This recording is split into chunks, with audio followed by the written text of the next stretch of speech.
লক্ষ লক্ষ ভক্তের অংশগ্রহণে বাংলাদেশে অনুষ্ঠিত হচ্ছে বিশ্বের সর্ববৃহৎ পরমেশ্বর ভগবান শ্রীকৃষ্ণের শুভ জন্মাষ্টমী শোভাযাত্রা 2024। পরমেশ্বর ভগবান শ্রীকৃষ্ণ কি জয়। শুভ জন্মাষ্টমী শোভাযাত্রা কি জয়। আজকে আপনাদের সাথে অপূর্ব একটি ভিডিও শেয়ার করতে চলেছি। হরে কৃষ্ণ সুপ্রিয় ভক্তবৃন্দ, পরমেশ্বর ভগবানের এই জন্মাষ্টমীর ভিডিওটি শেয়ার করে দিন। তাতে করে অন্য সকল হিন্দু ভাই বোনেরা ভগবানের এই অপূর্ব রূপ দর্শন করতে পারবেন।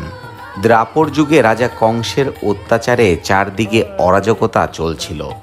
ভাদ্র মাসের কৃষ্ণপক্ষের অষ্টমী তিথিতে দুষ্টের দমন ও সাধুদের পরিত্রাণের জন্য পরমেশ্বর ভগবান শ্রীকৃষ্ণ আসেন এই ধরাধামে। আজ থেকে 5200 বছর আগে বাসুদেব ও দেবকীর ঘর আলো করে জন্ম নেন বিষ্ণুর অষ্টম অবতার ভগবান শ্রীকৃষ্ণ।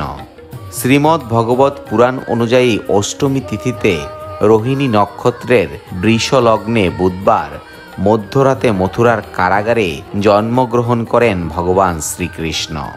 আপনারা দর্শন করছেন অপূর্ব সকল সাজে সাজানো হয়েছে ভগবানের রূপ দর্শন।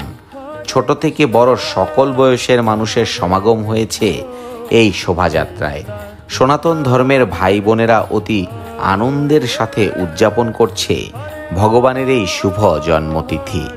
ঢাকার এই ঐতিহ্যবাহী কৃষ্ণ জন্মাষ্টমীর মিছিলটি 400 বছরের বেশি পুরাতন। এটি একসময় ঢাকার অন্যতম প্রধান উৎসব ছিল, যা অত্যন্ত জাঁকজমকপূর্ণভাবে উদযাপিত হতো। ঢাকার জন্মাষ্টমীর মিছিল পুরো বাংলায় বিখ্যাত। এই মিছিল দেখতে গ্রাম গ্রামান্তর থেকে শুরু করে কলকাতা শহর সবাই আসত এই ঢাকাতে।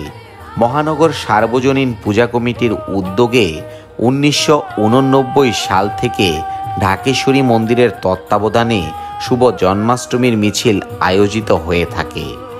বর্তমানে ঢাকেশ্বরী মন্দিরে শুরু হওয়া জন্মাষ্টমীর মিছিল বাংলাদেশের জাতীয় জীবনের একটি বিশেষ বার্তা পেয়েছে।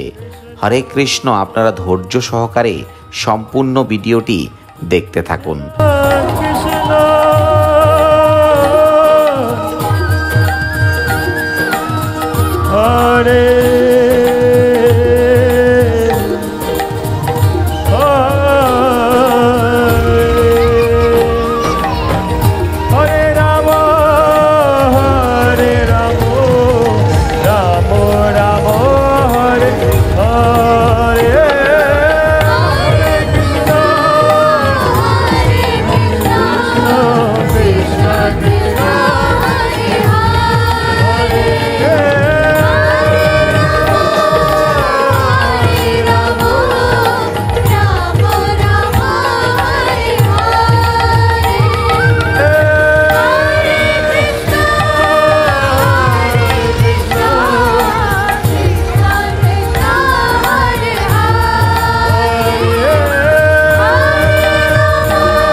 Hare